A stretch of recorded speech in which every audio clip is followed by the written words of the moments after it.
মানুষ আমরা মনে করি আশেপাশে, বাড়ির আশেপাশে 3.5 হাত গর্ত করে যেখানে লাশ রাখা হয় সেখানে মনে করি কবর। নারে বাজান না, কবর বলতে বোঝায় মানুষের মৃত্যুর পর থেকে শুরু করে কিয়ামত পর্যন্ত জগৎটাকে বলা হয় কবরের জগৎ। সুতরাং বাবারা আমার, আমরা যারা আগুনে পুড়ে মারা যায়, যারা পানিতে ডুবে মারা যায়, যারা হাঙ্গর কুমিরে খেয়ে ফেলে, তাদের কবর কোথায়? ইয়া দ্বারা মুসলমান শুনে নেন, আমার আল্লাহ তোমাকে বানাইতে সময় লাগবে না, হুকুম দিলে হয়ে যাবা।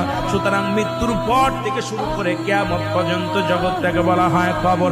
এই কবরে যেদিন শোয়া দিবে, 1 নম্বরে আসবে একজন ফেরেশতা, তার নাম হলো নোমান ফেরেশতা। মুসলমান শুনে নেন, আমরা জানি কবরে শোয়ানো পর মুনকার নেকির আসবে।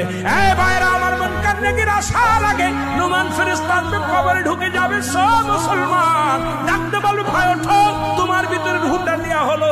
আজরাইল আলাইহিস সালাম রূহটা বাইর করেছে, আমার আল্লাহ তোমাকে জানটা দিয়ে